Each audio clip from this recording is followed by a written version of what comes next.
Selection सिर्फ उनका हो रहा है जिन्होंने समय रहते तैयारी की, जिन्होंने बिल्कुल समय पर तैयारी की। ये समय नहीं रहा उस टाइम तैयारी की जिस टाइम पे सब कर रहे हैं, वो सारे ही रह जाते हैं।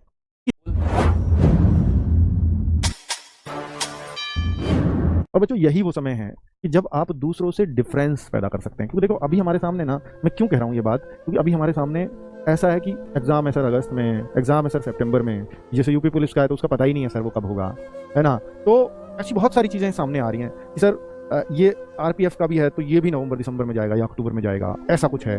तो एसएससी जीडी भी आएगा तो वो भी दिसंबर जनवरी की बातें हैं। तो ऐसे बच्चों को ना एट प्रेजेंट कोई एग्जाम चाहिए होता है। जैसे अगर मैं बोलूँ कि अगर यही एग्जाम 1 महीने बाद लगा हो आपका, इस टाइम हर बच्चा आरपीएफ का पढ़ रहा होता। पर आप एक बात खुद सोच के देखो, क्या जो बच्चे पढ़ते हैं क्या उन सभी का सिलेक्शन हो जाता है? मैं कहूँगा हाँ हो जाता है, क्योंकि पढ़ना उसे कहते हैं जो समय रहते पढ़ते हैं। और अगर 1 महीने पहले पढ़ते हो तो आज का टाइम वो है ही नहीं कि 1 महीने पढ़ने से कहीं भी किसी को भी नौकरी कहीं भी मिलती हो।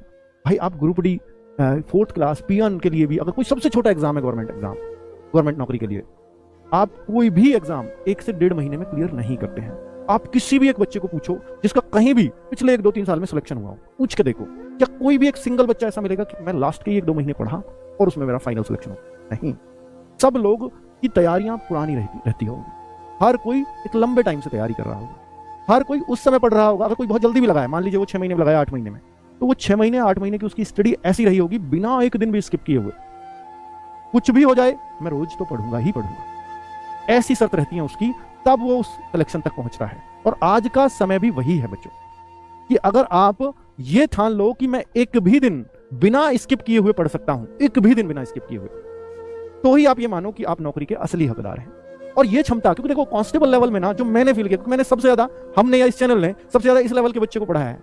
इस बच्चे में संयम नहीं है। संयम नहीं है मतलब अगर इसको पता लग जाए कि एग्जाम 6 महीने 8 महीने 1 साल बाद है तो ये नहीं पढ़ेगा, ये पढ़ना ही छोड़ देगा। अगर इसको पता हो कि एग्जाम 1 महीने बाद है, बहुत मन से पढ़ रहा है, पता लगे कि वो 4 महीने और हट गया, एकदम से बच्चा गायब हो जाएगा कि अब तो 4 महीने मिल गए, आराम से पढ़ेंगे। और वो आराम से पढ़ेंगे ना, वो कभी नहीं आ पाता, क्योंकि वो सिर्फ पढ़ेंगे ऐसे आ जाता है। पढ़ना कब है?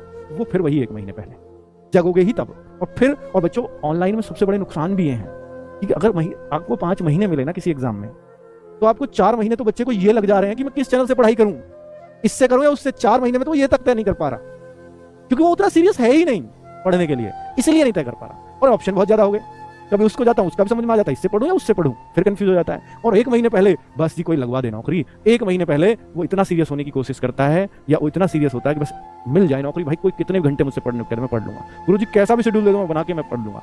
बच्चे ऐसे नौकरी नहीं मिलती है। ये मैं लेक्चर आपको इसलिए दे रहा हूं, ये रोज की बातों में नहीं दिया जा सकता बच्चों। ये बहुत जरूरी है आपको मोटिवेट करने के लिए, आपको जगाने के लिए, क्योंकि यही वो समय है जो सही समय है कि तैयारी करो तो उस टाइम पे करो जिस टाइम पे सब लोग नहीं कर रहे हैं। यही वो है, ये वो समय है। क्योंकि अगर जब सब लोग तैयारी करने लग गए तो फिर आप ही का क्यों होगा सिलेक्शन? फिर तो सबका ही होगा अगर आपने सबके साथ किया है तो, या किसी का भी नहीं होगा। वही तो हो रहा है, सिलेक्शन सिर्फ उनका हो रहा है जिन्होंने समय रहते तैयारी की, जिन्होंने बिल्कुल समय पर तैयारी की। ये समय नहीं रहा उस टाइम तैयारी की जिस टाइम पे सब कर रहे हैं, तो सारे ही रह जाते हैं, किसी का भी नहीं होता। बहुत बार आपने देखा होगा ना कि एक बच्चे का तो 10 जगह सिलेक्शन हो गया, या 4 जगह हो गया, 5 जगह हो गया, और एक का है कि कहीं भी नौकरी नहीं मिल रही। इसका कारण क्या है? इसका कारण सिर्फ यही है कि भैया उसने अपने आप को उस लेवल पे सेट कर लिया, उसने मैथ, रीजनिंग, जीएस, इंग्लिश को या हिंदी को, जो भी है, साइंस को, उसने अपना उतना स्ट्रॉन्ग कर लिया कि वो जहां भी बैठेगा, हर एग्जाम निकलेगा, हर एग्जाम में यही तो आ रहा है। और आपने क्या किया कि आपके सब्जेक्ट पकड़ में ही नहीं आए, आप जहां भी बैठोगे हर जगह फेल हो गए। यही कारण है बस, और तो कुछ है ही नहीं। ठीक है, तो भाई अपने सब्जेक्ट्स पे पकड़ बनाइए, ये सही टाइम है एकदम। इन पे कितना पकड़ बना सकते हो, इन सब्जेक्ट्स को कितना स्ट्रॉन्ग कर सकते हो, सिर्फ आप ही के हाथ में। 15 अप्रैल को फॉर्म आ रहे हैं। बहुत सारे बच्चों को लगेगा कि सर 4660 वैकेंसीज हैं, आरपीएफ में इतनी कम वैकेंसीज है। भाई कम और ज्यादा उनको लगता है कि जो वास्तव में ये इस इंतजार में बैठे हैं कि मैं टाइम पे ही पढ़ूंगा। या ये बताओ, जब आईएएस की वैकेंसी आती है, पीसीएस की वैकेंसी आती है, पता है कितनी आती है? 200 400 200 400।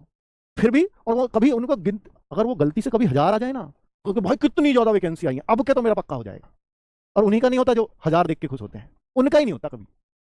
ठीक है, अगर आप ये 4660 की जगह 40000 को देखकर जो खुश होने वाले लोग होंगे ना, उनका कभी नहीं होगा। जो ये हिम्मत कर सकता है, जो ये तय कर ले कि भाई मुझे सिलेक्शन थोड़ी ना लेना है, टॉपर बनना है, मुझे रैंक हासिल करनी है, फिर उसके लिए 4660 तो बहुत ज्यादा है। किसी दिन ये हेलो दोस्तों, मैं सुजीत कुमार और आप देख रहे हैं स्टूडेंट ऑफ आर्ट। दोस्तों, जैसा कि अंकित भाट सर ने अभी बताया कि जैसे हम अपनी पढ़ाई में कंटिन्यूटी रखते हैं तो हमें सफलता जो है अवश्य मिलती है। अगर हम अपनी पढ़ाई को थोड़े से भी दिन अगर हम स्किप कर देते हैं तो हमें कहीं ना कहीं सफलता से बहुत ज़्यादा दूर चले जाते हैं। जैसे कि मान के चलिए अभी जो यूपी पुलिस का जो एग्ज़ाम है, री एग्ज़ाम होने को है। अब पता नहीं कब होगा, उसकी कोई डेट तो है नहीं है। लेकिन बहुत सारे स्टूडेंट क्या है कि अभी नहीं पढ़ रहे। मेरा मानना है, देखो स्टूडेंट का क्या है कि लगभग अब जो तैयारी कर रहे हैं ना, वही 25-30 सारे स्टूडेंट हैं जो तैयारी कर रहे हैं। आप खुद ही देख लीजिएगा। ऐसे आंगनबाड़ी मॉक टेस्ट जो रोजगार एप्लीकेशन है उस पर यूपी मॉक टेस्ट होता है। उसमें क्या है कि जो एग्ज़ाम जब होना था, ऐसे फरवरी में और जनवरी में जब एग्ज़ाम होना था, तो उसमें स्टूडेंट जो मॉक टेस्ट दे रहे थे लगभग 2 लाख प्लस दे रहे थे। लेकिन आज जो मॉक टेस्ट जो दे रहे हैं वो 20 से 25 सारे लोग स्टूडेंट दे रहे हैं। तो आप सोचिए, जब टेक्स्ट बुक की बात करो, टेक्स्ट बुक में 400-500 लोग दे रहे हैं। तो इसका मतलब ये है कि बच्चे जो है तभी तैयारी करने आते हैं जब एग्जाम का 1-2 महीना बचता है। तो आप अगर ऐसा मत कीजिए। अगर आप 1-2 महीने के बाद तैयारी करेंगे तो ऐसे तैयारी नहीं होती है और ना ही सिलेक्शन होता है। आपको अभी से जुड़ना चाहिए, तभी सिलेक्शन होता है, अन्यथा नहीं होता है। अगर आप सोचोगे कि मैं तो 1 महीना पढ़ के सिलेक्शन ले लूँगा, तो ऐसा पॉसिबल नहीं है। पर सिलेक्शन जो होता है वो बहुत दिनों की मेहनत होती है। सिलेक्शन के पीछे चीज़ें को अच्छे से पढ़ना होता है, रिवाइज करना होता है, और प्रैक्टिस करनी होती है, जब तब जाके कहीं सिलेक्शन होता है। ऐसे नहीं सिलेक्शन होता है कि 1 दिन पढ़ लिए, 2 दिन पढ़ लिए, 1 महीना पढ़ लिए, बस ऐसे सिलेक्शन नहीं होता है। तो आप अपनी कंटिन्यूटी बनाए रख के अभी से पढ़ाई कीजिए, सिलेक्शन आपका आराम से हो जाएगा। अगले धन्यवाद।